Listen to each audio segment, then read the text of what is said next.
On her birthday, my daughter looked me in the eye and said, "Dad, you're old-fashioned. You don't belong in this generation." The words didn't come with a laugh, or even with love. They came sharp, like a door slammed in the middle of a winter storm. She said it in the kitchen, while the kettle hissed and the clock ticked, as if time itself was listening. Her voice was louder than the clatter of dishes, louder than the hum of the refrigerator, and in that moment I realized she wasn't just rejecting advice. She was rejecting me. I sat there at the table, the newspaper still open in front of me, though I had stopped reading long ago. The headline was blurred, the words swimming on the page. All I could hear was her voice. Old-fashioned. As if dignity had an expiration date, as if wisdom was a joke, as if a father could be left behind just because the world had learned to move faster than he ever wanted to. I could have argued. I could have slammed my hand down and reminded her of every sleepless night I worked to keep food on this very table. I could have told her that, when she was a child, it was these same old-fashioned hands that built her dollhouse, fixed her bike, carried her when she was too tired to walk. But I didn't. I only folded the newspaper quietly, the paper groaning as though it, too, understood the weight of silence. Because sometimes silence is not weakness. It is the only armor left when love has turned into accusation. She didn't notice. Or maybe she did and didn't care. Her husband, standing near the counter with a smug grin, enjoyed the moment too much. To him, I was nothing but an inconvenience, a man out of step, out of touch, out of place. He liked her words. I could see it. They gave him power, a chance to tighten his grip on her. And she, my daughter, the girl I raised to be strong, didn't even see the strings he was pulling. That night, long after she had left the room and he had followed with his arrogant smirk, I stayed at the table. The house was too quiet. The ticking clock was too loud. My hand hovered over the drawer where I kept my letters, ink on paper, words written by someone who still believed that truth survives, even when voices are silenced. My daughter thought me old-fashioned. Maybe she was right. But I knew one thing she didn't yet. Sometimes the things the world calls old are the only things strong enough to survive. Friends, let me pause here for a moment. Tell me in the comments, where are you listening to this story from? Has something like this ever happened in your own life? Don't forget to subscribe and share this video with others. This is how you help us grow this channel and bring more stories like this to life. And now, we continue. Her husband sat at the edge of the table that night, his smirk carved into the dim light like a shadow that refused to leave. He had not said a word, but he didn't need to. The triumph in his eyes said everything. My daughter's words, sharp and unyielding, were not just hers. They were his victory. He watched me fold the newspaper and sit back in silence, and in that silence he thought he had won. To him, I was nothing more than a relic, an old man who built with his hands instead of buying with a card, a man who believed in letters sealed in envelopes, not in messages that could vanish with a swipe of a finger, a man who still carried the weight of honor when the world had traded it for convenience. To him, I was already extinct. But pride has a way of betraying itself. In his grin, in the slight arch of his shoulders, in the way he leaned back and tapped his fingers against the wood of the chair, I saw it. The satisfaction of someone hiding something. The pride of a man whose strength wasn't built on love, but on control. My daughter didn't see it, not yet. To her, he was confident, secure, the modern man who had all the answers. She thought my silence was proof of weakness, but in truth, it was the quiet of someone who had lived long enough to recognize the cracks in another man's armor. The home felt different now. The laughter that once filled the kitchen when she was little, when her mother's voice still rang through the halls, had been replaced with something colder. It wasn't just the absence of joy, it was the presence of tension. the kind that sits in the air long after the argument is over. Every picture on the wall seemed to stare back at me, as though questioning what had happened to the girl who once believed her father could fix anything. I could almost hear her younger voice, calling for me to help her reach something from the top shelf, or to come and see the tower of blocks she had built. But that voice was gone, buried under the sound of her husband's sneer and her own disbelief in me. That night I walked past the room and heard them speaking. His voice was steady, calm in the way only men who control too tightly can sound. Hers was thinner, strained, breaking in places. She tried to reason, tried to soften, but he didn't yield. He never yielded. To anyone outside, it might have sounded like an ordinary marital disagreement. But to me, standing there in the dark hallway, it was different.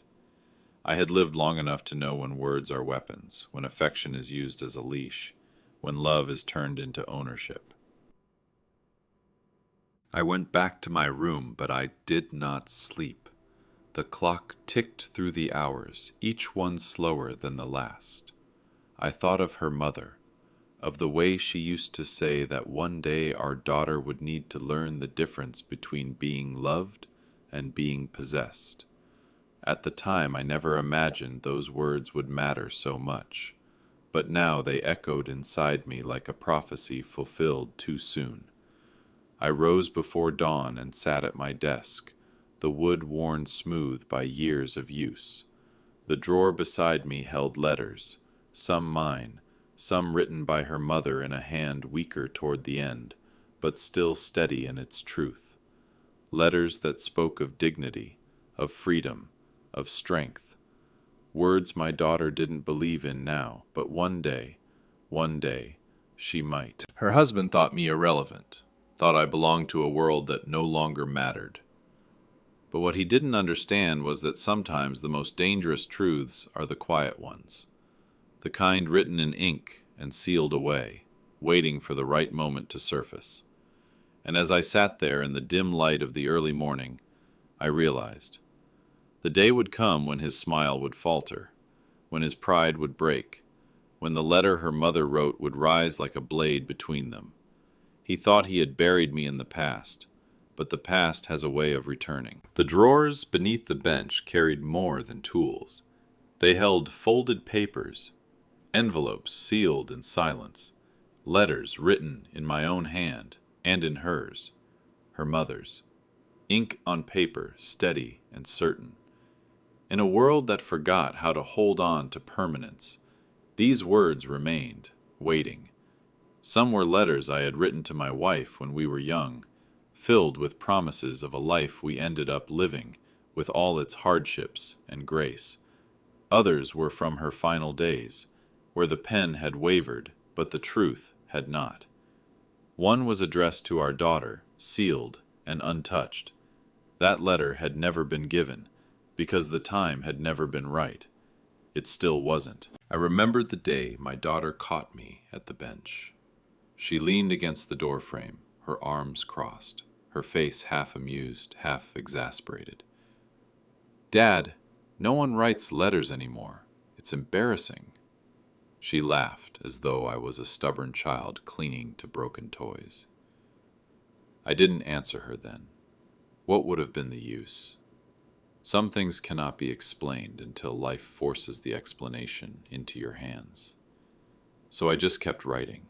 Each stroke of the pen was a reminder that words written in truth outlast arguments shouted in anger. She saw my letters as old-fashioned, useless, a waste of time. But I remembered the nights when those very words had saved me, when the world outside pressed too hard, when grief threatened to consume me after her mother's passing. It was not technology, not distractions, not fleeting comforts that carried me through. It was ink, words etched slowly, deliberately, the kind that required silence to be born. And I knew that one day, whether she believed it or not, those letters would save her too. At the bench, I often thought about the rhythm of life, how people run faster now yet understand less, They want shortcuts, solutions that arrive in seconds, voices that never pause. But truth does not sprint. It waits. It sits in envelopes. It lives in memories written with patience. It waits for the moment when someone, broken and desperate, will need it more than breath. As I oiled the tools, the smell of metal and wood filled the air, a scent older than her marriage, older than her judgments. She thought me stuck in the past. What she did not know was that the past held everything she would one day search for. Love, unbroken. Dignity, unbent. Strength, unspoken. I could not give her the answer now. She wasn't ready to see it. But when her laughter would finally turn into tears, when her husband's strength would twist into cruelty too heavy to ignore, she would return to this drawer. And then, what she once mocked as embarrassing would become her salvation. In the silence of that room, I dipped the pen into ink and pressed it to paper again. The words did not need to be clever or modern, they needed only to be true. And truth, though old-fashioned, is the one habit that will never die. The house was never silent at night anymore. It used to be. The kind of quiet that let you hear the hum of the refrigerator, the faint whistle of wind pressing against the window panes, the soft rhythm of a family asleep under the same roof. But now, silence was a stranger. It was broken by tension that slipped through walls, carried on voices too sharp to ignore. That night I rose from my bed when I heard them. Her voice, my daughter's, the same voice that once asked me for bedtime stories and called me her hero, was no longer strong. It cracked, it bent, it broke in pieces too small for her to gather. And his voice, steady, commanding, sharpened not by truth but by control, cut through her like a blade. I leaned against the wall, my heart heavy with a grief she could not yet name. I had seen men like him before, men who smile in public but devour in private, men who hold their pride like a weapon and their women like possessions, men who mistake control for love and obedience for loyalty. I recognized it in the rhythm of his words, in the way he left no space for hers to live. He didn't see me. He didn't know I was there, listening, but I saw everything, and I understood, in that moment, why he smirked at me across the table, why he took joy in my daughter calling me old-fashioned. He feared men like me, not because of what I could do with my hands, but because of what I carried in silence, because truth is the one thing he could never own. I wanted to step inside, to break the door open, to remind her with the force of my presence that she was not alone. But I didn't. If I had rushed in then, she would have turned to me with anger, not gratitude. She would have defended him, not herself. That is the cruelty of men like him. They twist love into chains so that the prisoner believes the captor is their savior. And so I stood still, every muscle burning with restraint, every instinct screaming to protect her. I let the shadows hide me, because I knew the battle wasn't mine to fight. Not yet. When at last the voices fell, and the silence returned, it was not the peace of love, but the exhaustion of surrender. I returned to my room and sat at the edge of my bed, my hands heavy on my knees. The clock ticked again, but each second sounded more like a warning. I thought of the drawer in my workshop, of the letter her mother had written, of the ink that waited for her eyes. A truth stronger than his arrogance, sharper than his control. I thought of the day she would need it, not today, not tomorrow, but soon, sooner than she believed. And as I sat in the stillness of my room, I knew. He could hide behind charm. He could disguise his control as care. He could even convince her that I was the enemy. But truth cannot be buried forever. It waits, patient, like ink on paper. And when it comes, it does not shout. It destroys quietly, completely. I tried once, carefully, choosing my words as if they were fragile glass that could shatter in my daughter's hands. We were alone in the kitchen, the late afternoon sun laying stripes of gold across the table. She looked tired, her face pale under the glow, but she wore that forced smile, the one people wear when they're trying to convince you. and themselves, that everything is fine. I placed my hand on the table, close enough for her to see the tremor in it, the years etched into my skin, and I spoke softly. "Sweetheart," I said, my voice steady but tender, "marriage is not about who shouts the loudest. It's not about winning arguments. It's about listening. It's about building, not breaking." For a moment she met my eyes, and I thought I saw a flicker of recognition, as if my words had reached the part of her that still remembered sitting on my lap while her mother braided her hair and told her stories about patience, about kindness, about love that holds instead of crushes. But the flicker faded. She leaned back in her chair, her lips pressing into a thin smile that was half annoyance, half pity. "Dad, please," she said, shaking her head. "Times are different now. You wouldn't understand." Different. The word stung more than her dismissal. To her, it was progress, modernity, the world moving forward. But what she called different was just another word for chains. Chains made of invisible threads. The kind that tightens slowly so you don't realize you're trapped until you've stopped breathing freely. She didn't see it yet. She thought independence meant choosing a man who never asked for advice, who led by force instead of example. She thought love was sacrifice, even when the only one sacrificing was her. I wanted to reach across the table and shake her from the dream, but I didn't. I knew how fragile she was in that moment. If I pushed too hard, she would only run further into his arms, clinging to him as if he were the only thing she had left. That is the cruel genius of control. It convinces the victim that the only safe place is with the one who hurts them. And so I swallowed my words, though they burned my throat, and sat in silence. When she left the kitchen, her footsteps quick and restless, I stayed behind. My eyes wandered to the empty chair her mother once filled, and I could almost hear her voice. She would have been firmer than me. She always had a way of speaking truth that couldn't be ignored, even in its gentleness. I thought of the letter tucked away in the drawer, her handwriting faint but unshaken. She had written it for this very moment in time, though none of us could have known it then. She knew our daughter better than anyone, and she knew that when the world tried to convince her she was less, she would need words strong enough to break the lie. But it wasn't time yet. She wouldn't listen now. To her, I was outdated, my values ancient, my silence cowardly. She couldn't understand that silence was sometimes the loudest warning a father could give.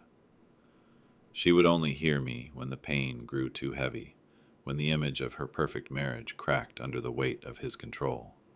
Until then, all I could do was wait. I stood and walked to the window, looking out at the yard I had kept for years. The trees I planted with my bare hands stood tall and steady, roots deep in the soil, branches spread wide as if in prayer. I thought of my daughter as a child, playing under those same trees, her laughter filling the air, her mother watching from the porch. Those memories were a different kind of letter, unwritten but permanent, etched into me, and I wondered if, one day, she would return to those roots and remember who she was before his voice began to drown hers. As the light faded, I whispered into the quiet room, though she was already gone. "One day you'll see, my girl. One day you'll understand." And though my words carried no reply, I held on to them, because sometimes a father must speak into the silence, believing that truth will find its way back when the heart is finally ready to listen. I opened the old drawer in my study, the one that had stuck for years, as though it too carried the weight of memory. The wood groaned when I pulled it, and the smell of old paper and ink rose like a breath from the past. Inside lay the pieces of a life most people would never see, letters stacked in uneven piles, tied with fading ribbons, some mine, some hers. Each envelope carried its own silence, but not the silence of emptiness. This was the silence of dignity, of love, of sacrifice pressed into paper, waiting for someone to read them and breathe them back to life. I ran my hand across the top bundle, the paper fragile beneath my fingertips, letters I had written to her mother in the years when work kept me away from home, promises written in hurried ink sent from towns where I was building, fixing, surviving, promises she had kept folded in her bedside drawer, reading them when loneliness whispered too loudly. Next to them were her letters to me, Shorter at the end, the handwriting shakier, but never losing its strength. She never wasted words. Every sentence she wrote was deliberate, carrying the kind of wisdom that grows only when you know your time is shorter than you hoped. And then there was the one. The letter I had never touched except to check that it was still there. A white envelope, edges yellowing now, sealed with her handwriting across the front. My daughter's name, not written with hesitation, not written with doubt, just 3 words on an envelope, steady and sure, as if her hand refused to let weakness interfere with truth. It was the last thing her mother wrote on her hospital bed, in a room where machines hummed, and every breath was borrowed. I had sat beside her as she wrote it, too weak to speak for long, but strong enough to press the pen across the page. When she finished, she sealed it herself, placed it in my hands, and said, "Not yet. One day. You'll know when." But I never gave it to her. Not when she graduated, not when she married, not when her first doubts about life surfaced. Each time I thought about it, I heard her mother's voice again. Not yet. I trusted that voice. I trusted that timing mattered as much as truth itself. To give the letter too soon would mean it would be tossed aside, unread, unneeded. To give it too late might mean it could not heal what was already broken. So I waited, through every year of laughter, through every argument, through every dismissal when my daughter rolled her eyes and called me old-fashioned. Now, though, as I held the drawer open and stared at that sealed envelope, I wondered if the time was coming. Her laughter had thinned. Her eyes had shadows she tried to hide with makeup. Her smile didn't reach the corners anymore. I saw the way her husband leaned too close, spoke too sharp, held too tight. I heard it in the walls at night, when their voices tangled in tension instead of tenderness. She was unraveling slowly, and she didn't even know it. My hand lingered over the envelope. I wanted so badly to give it to her right then, to place it in her hands and watch the words of her mother cut through the lies she had been living under. But I pulled my hand back, because the weight of that letter was more than paper. It was timing. It was truth. It was rescue waiting for the right moment. She wasn't ready. Not yet. I closed the drawer, the sound of the wood sliding shut echoing in the small room like the turning of a lock. The letter remained inside, waiting, as it always had. Silent, but alive. I sat at the desk, the lamplight trembling over the surface, and bowed my head. The world outside would keep calling me old, outdated, irrelevant. But inside that drawer lay the voice that would one day prove them wrong, not mine, but hers. The voice of the woman who had given our daughter life, who had seen further than I ever could, who had written a map for her when she would be lost in the darkness of her own marriage. And I knew, as surely as I knew my own heartbeat, that the day was coming when my daughter would need that letter more than she needed anything else in this world. It was close to midnight when I heard the knock. Not the polite knock of someone arriving with news, not the eager knock of a friend, but the frantic, uneven pounding of someone whose heart was breaking faster than her hands could steady. I opened the door, and there she was, my daughter, the girl who once wore ribbons in her hair and believed nothing in the world could touch her, standing in the cold with her mascara smeared into black rivers across her face. Her coat was half-buttoned, her hair undone, her hands trembling as though the night itself had swallowed her strength.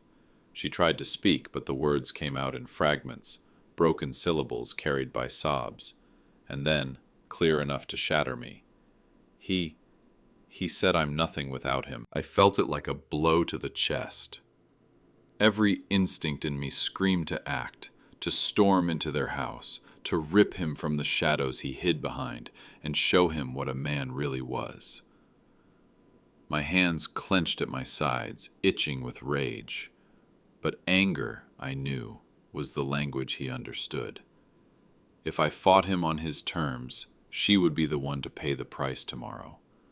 My fight was not with my fists, not even with my words. It was with time, with patience, with truth waiting in an envelope I had protected for years. So instead, I stepped aside, and let her in. The house was warm, though she shivered as if frost had grown inside her. I took her coat, guided her to the kitchen, and set the kettle on the stove. She sat hunched at the table, her shoulders shaking, her hands covering her face as if she were ashamed of her own tears. I wanted to tell her there was nothing to be ashamed of, that the shame belonged to the man who had twisted love into chains. But I stayed quiet, because sometimes words spoken too soon are wasted. I let the whistle of the kettle fill the silence, a sound older and steadier than the chaos of her marriage. I poured the tea, set the cup before her, and touched her hand lightly. She looked at me then, eyes red, lashes clumped with mascara, and for the first time in years I saw the little girl she once was, the one who used to run to me when she fell, crying not because of the pain, but because she wanted to be held. When her tears slowed and her body slumped with exhaustion, I rose quietly and left the kitchen. My steps led me down the hallway to the study where the drawer waited. My hand hesitated on the handle for a moment, as if I were standing before a door I had promised never to open until the right hour. But tonight, with her sitting at my table believing she was nothing, I knew the time had come. The wood groaned softly as I pulled the drawer, and there it was, untouched, unshaken, the sealed envelope with her name written in her mother's hand. My fingers lingered on the paper, and for a moment I felt her presence, the woman who had trusted me with this mission, who had looked at me with tired eyes from a hospital bed and whispered, "You'll know when." I knew. Tonight was when. I held the envelope as if it were made of glass, my heart pounding with both fear and hope. This was no ordinary letter. It was a voice returned from the grave, a lifeline stronger than anything I could offer. I thought of the years it had waited, tucked away, silent but alive, waiting for her tears, her desperation, her readiness to listen. And now she was here, fragile and breaking, finally ready. I carried it back to the kitchen, where she sat staring into her tea, her reflection rippling with each tremor of her hands. I placed the envelope gently on the table, the sound of it resting there louder than any words I could have spoken. She looked at it, confused, then at me, her lips parting to ask, but I only nodded toward it. My throat was too thick to speak. She reached for it with trembling fingers, her name staring back at her in handwriting she had not seen in years. Recognition lit in her eyes, sharp and sudden, and for the first time that night, her sobs stopped. She didn't open it yet, not right away. She pressed it to her chest first, as if she could feel her mother's heartbeat through the paper. I sat across from her, watching, knowing that shouting at her husband would have done nothing, that dragging him into the night would have only made the chains tighter. But this letter, these words, would do what no confrontation ever could. Because while my voice could be ignored, her mother's could not. The envelope lay between us, small and unassuming, its edges yellowed by time. But in that moment it seemed heavier than the whole room. My daughter stared at it, as though it might vanish if she blinked. Her eyes, still red from crying, widened with something I had not seen in her for years. Hesitation. Not the hesitation of doubt, but the hesitation of someone standing at the edge of a cliff, knowing that once they take the step, nothing will ever be the same again. She touched it with the tips of her fingers, tracing the letters of her own name, written in a hand she knew as well as her own, a hand she had not seen since she stood beside a hospital bed, whispering goodbye she wasn't ready to say. She looked at me, her lips parted as if to ask 100 questions, but no sound came. I leaned closer, my voice low, my throat tight with the weight of memory. "From your mother," I whispered. "She wanted you to have it, when the time was right." The words broke something in her. Her eyes filled again, not with the sharp, hot tears of pain, but with the slow, heavy tears of recognition. She understood. At last, she understood. Her hands shook as she slid a finger under the flap. The paper tore with a soft sound that seemed deafening in the quiet kitchen. It was the sound of a barrier breaking, of years folding into this single instant. She pulled out the letter, unfolding it carefully, as though the paper itself were her mother's skin, fragile and sacred. Her gaze fixed on the first line, and before she even read it aloud, her lips trembled into a sob. The words were her mother's. The voice was her mother's. Alive again, carried by ink, steady and unyielding, as if no illness, no grave, could silence her truth. "My daughter," it began, written in that strong, familiar script. "If ever you forget your worth, remember this. Love is not measured by silence you are forced into, or by fear you carry when the door closes. Love is not the weight of his hand on your shoulder when it feels like a chain. Love does not ask you to shrink. Love does not demand that you disappear. True love frees you. It makes you stand taller, not smaller." Her breath caught in her throat, her shoulders heaving as she clutched the letter with both hands. The tears fell onto the page, blotting the ink in places, but the words had already taken root. She read on, every sentence cutting deeper into the lies she had been told. "You are not nothing without him. You are everything you were before him, and everything you will be after him. If he cannot honor you, he does not deserve to walk beside you. And if one day you doubt this, if one day his voice drowns out your own, then read these words and know, you are my daughter, and you carry my strength. You were never born to be owned. You were born to be loved." The room grew unbearably still as she read, her tears falling freely now, her sobs quiet but unstoppable. I watched her clutch the paper closer to her chest, pressing it there as though she could feel her mother's heartbeat against her own. The words, written so many years ago in a sterile hospital room where machines had counted down the last moments of her mother's life, now poured into this kitchen, alive, undeniable, eternal. I felt my own eyes burn, not with grief, but with a fierce, aching relief. For years I had waited for this moment, guarding that letter like a sacred flame, and now, at last, it had found its rightful place. She had called me old-fashioned, irrelevant, out of touch, but this letter, this voice, was older than all of us, and truer than anything her husband's pride could manufacture. When she finally looked up, her face wet, her lips trembling, I saw something I thought I might never see again. Clarity. The fog that had clouded her for years was lifting, replaced by a fire that had lain dormant under his shadow. She held the letter tighter, as if daring the world to take it from her, and whispered, broken but certain, she knew this would happen. I nodded, unable to speak, my throat locked with everything I wanted to say but couldn't. Because in truth, yes, her mother had known. And now, finally, so did she. That night, in the glow of a single kitchen lamp, my daughter was no longer the woman her husband had reduced her to. She was once again the child of her mother, the daughter of a woman who refused to let her worth be stolen, even from beyond the grave. The words spilled like light into a dark room, and as she read them aloud, her voice trembled but did not break.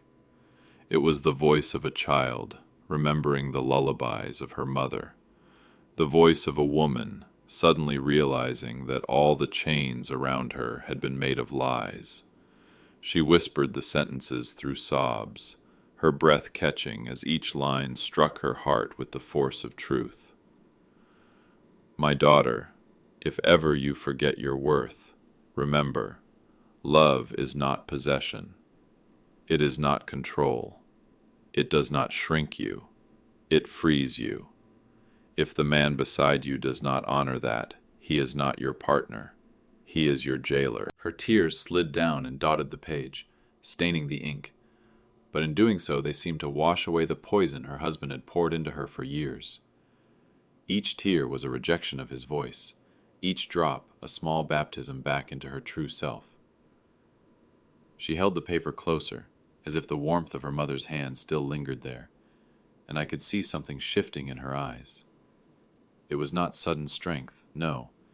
It was the slow return of clarity, the recognition of who she had always been beneath the weight of his shadow. I sat across from her in silence, letting her mother speak through the letter as she never could in life again. My presence was steady but quiet, because I knew the battle was not mine to fight, it was hers. And yet, as I watched her, I could see her mother alive in the set of her jaw, in the way she straightened her shoulders even as her body trembled. The words were more than memory. They were a torch burning away the darkness she had been living in. She read on, her voice breaking into gasps but pushing forward. Do not let anyone tell you that you are less. Do not let any man convince you that your silence is love. Silence is surrender. Love listens. Love waits. Love protects. And if you ever find yourself begging to be seen, then know you are not loved. You are imprisoned. Her hand shook violently then, the paper rattling as though her very body was rejecting every lie she had swallowed for so long. She pressed the letter against her chest, closing her eyes as if she could feel her mother's arms wrapping around her. I remembered the day that letter was written. The hospital bed, the thin sheets, the machines blinking their cruel reminders of time. Her mother had been weak, her voice faint, but her eyes had been fierce. She had taken my hand and said, "Promise me you'll give this to her when she needs it, not before." And I had promised, not fully understanding how sharp that need would one day become. Now, watching my daughter clutch those words, I understood everything. Her husband's voice had been loud for so long, louder than mine, louder than reason. He had spoken into her ears until she believed his lies as truth. But tonight her mother's voice was louder still. It filled the room, it filled her heart, it filled every corner of silence that had once belonged to him. And with each word she read, his grip weakened, even though he was nowhere near us. That is the power of truth.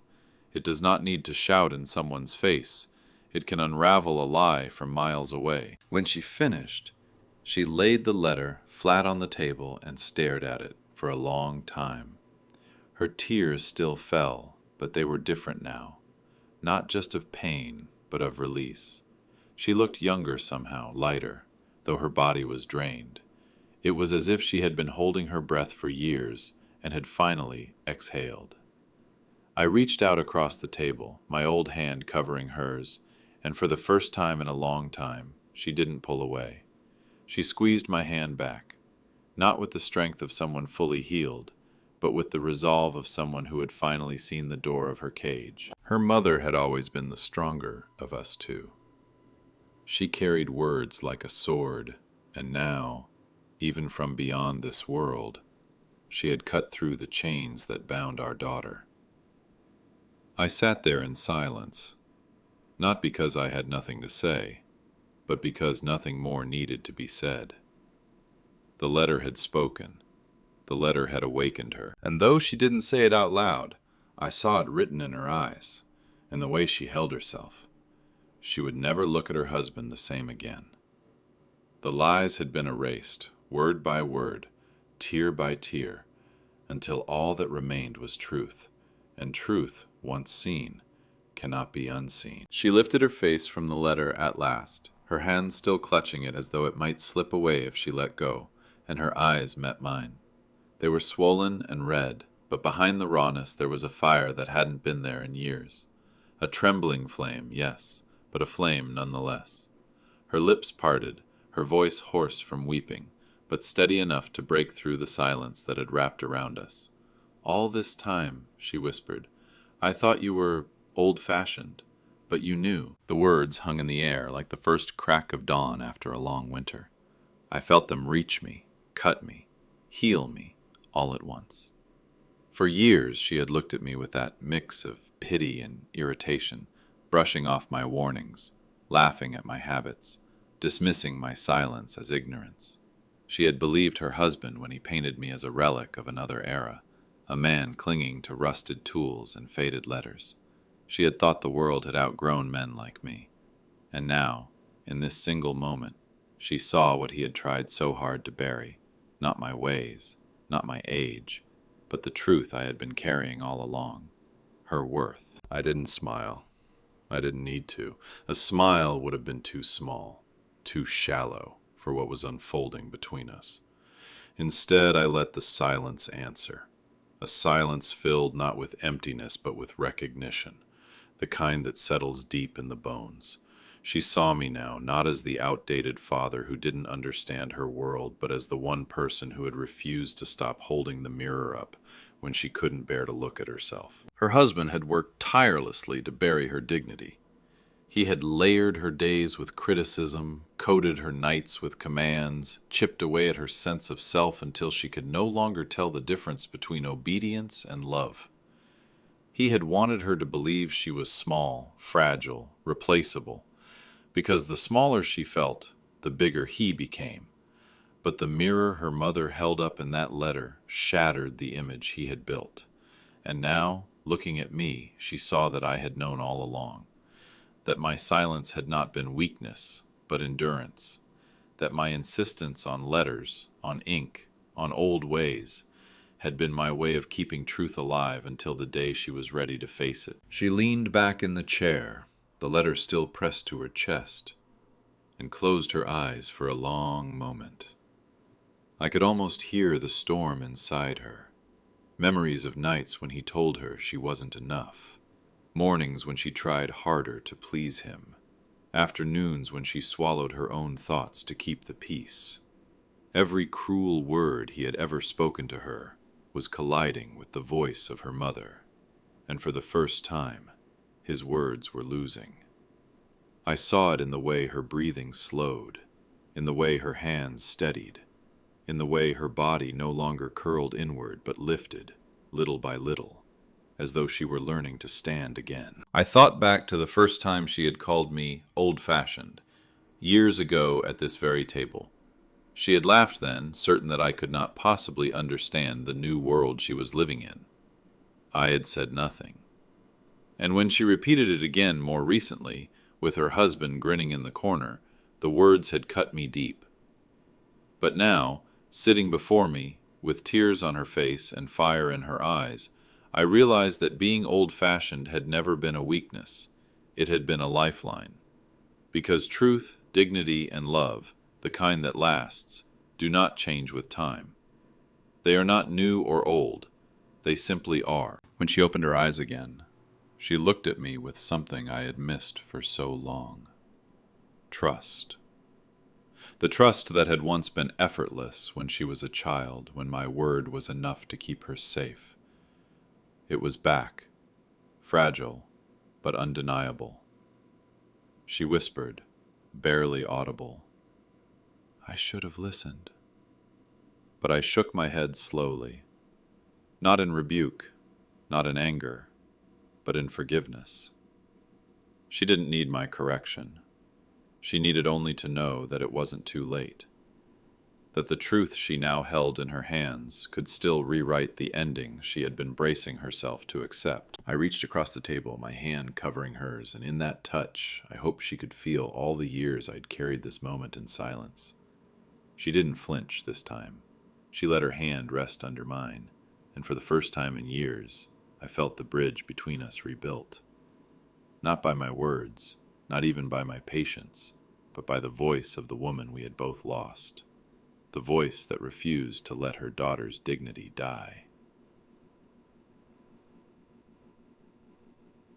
That night, in the quiet glow of the kitchen lamp, my daughter finally saw herself again, and through her I saw her mother too.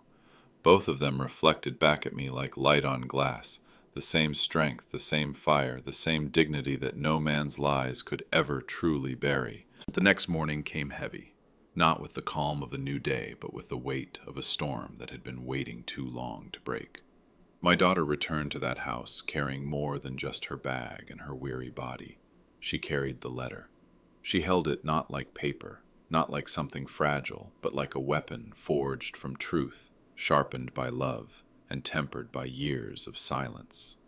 I did not walk with her. This was not my battle to fight.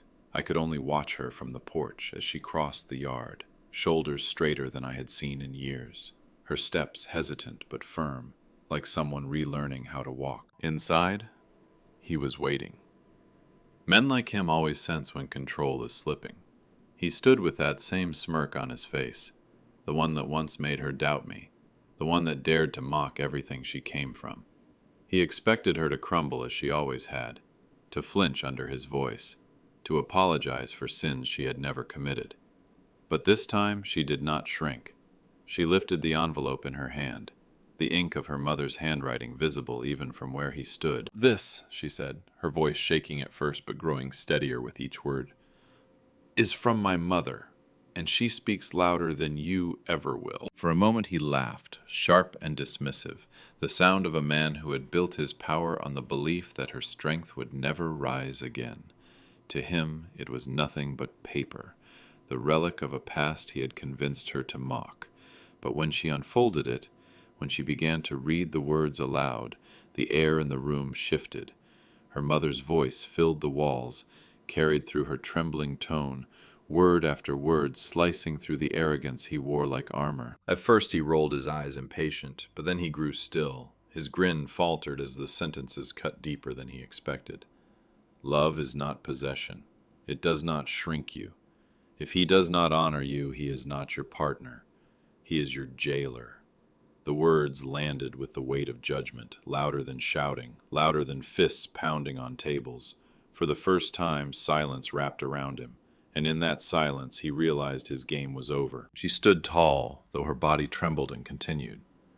She read the parts about freedom, about worth, about love that protects instead of chains. Each line stripped him bare, exposing what he had always been. Not a husband, not a protector, but a man who fed on control. He tried to interrupt once, to wave his hand and sneer, but her voice rose, fierce with tears, refusing to yield. She did not argue. She did not plead.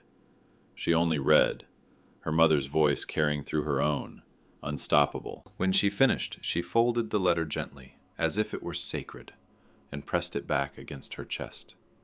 She looked at him then, not with fear, not with the desperate longing for his approval that had once ruled her, but with something colder, sharper, unbreakable, dignity. And he saw it.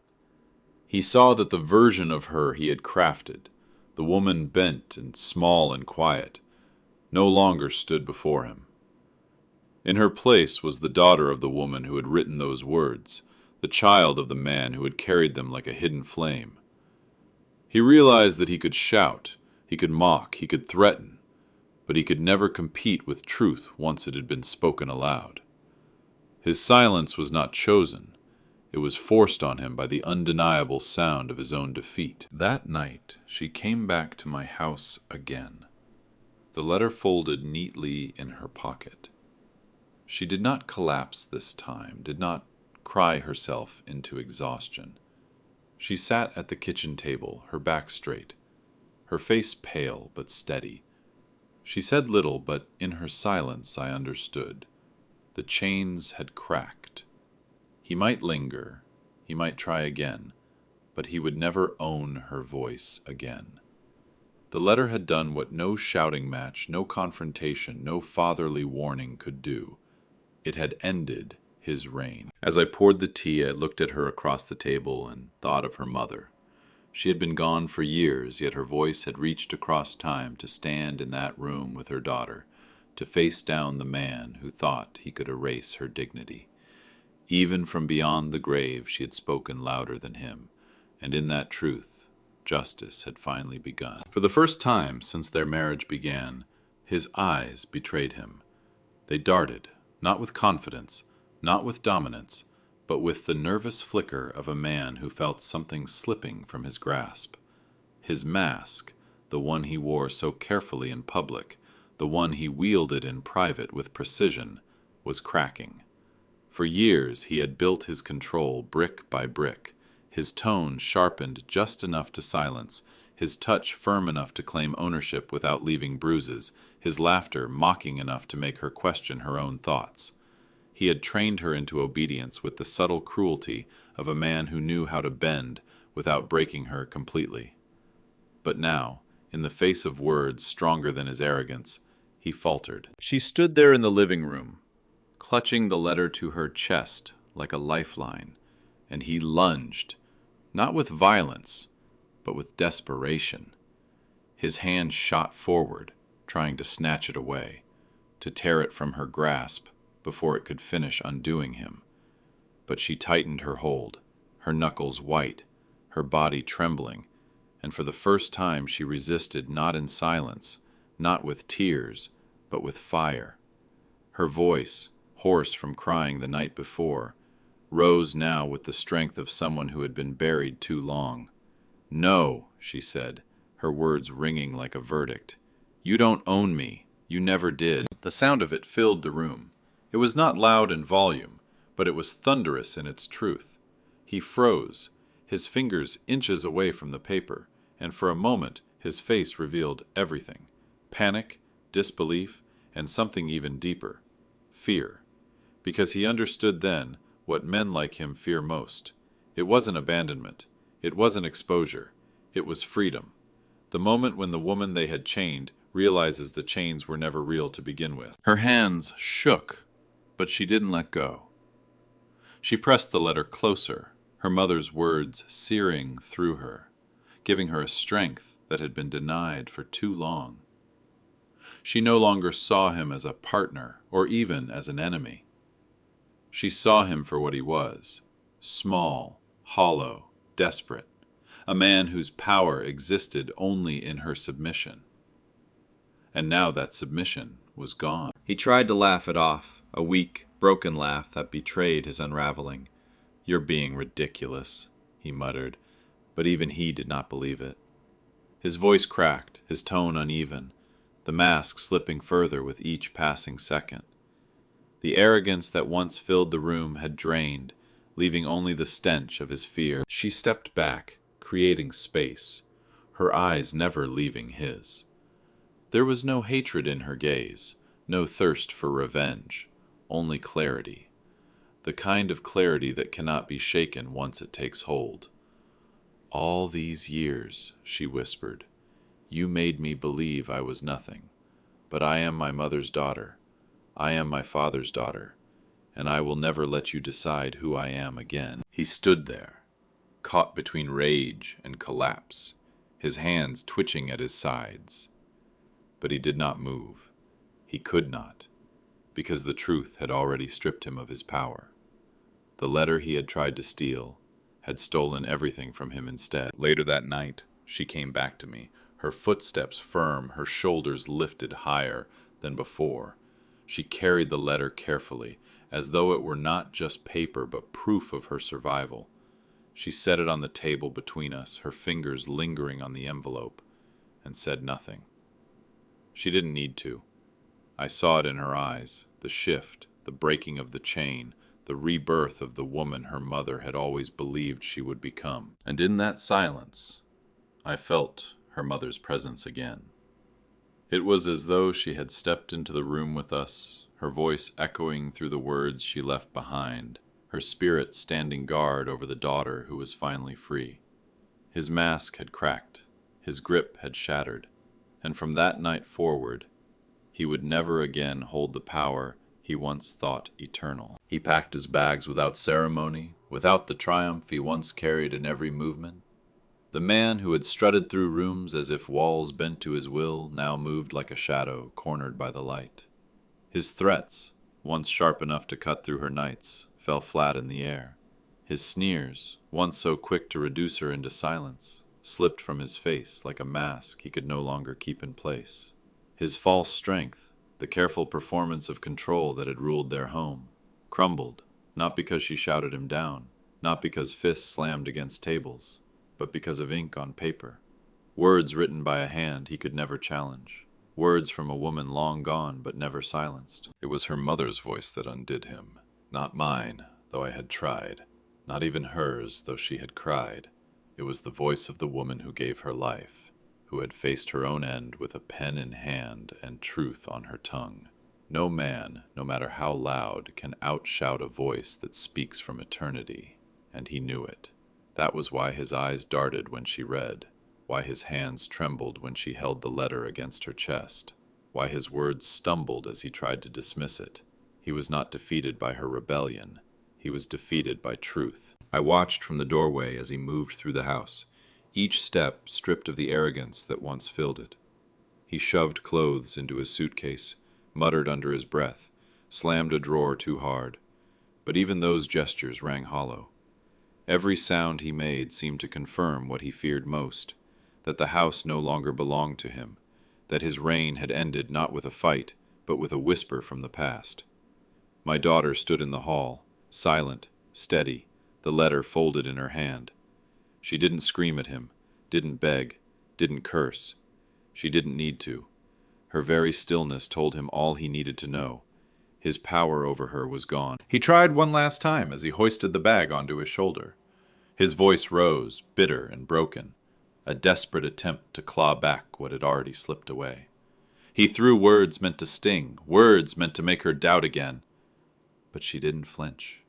She looked at him with eyes too clear, too steady, and his words landed on stone. For the first time, he had no audience, no echo. His voice was only noise now, rattling uselessly in the air. And so he left.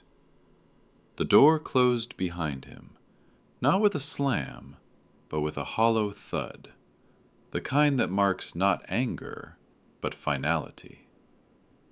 She stood there for a long moment, staring at the space where he had been, her fingers tightening around the letter as though anchoring herself to the truth it held.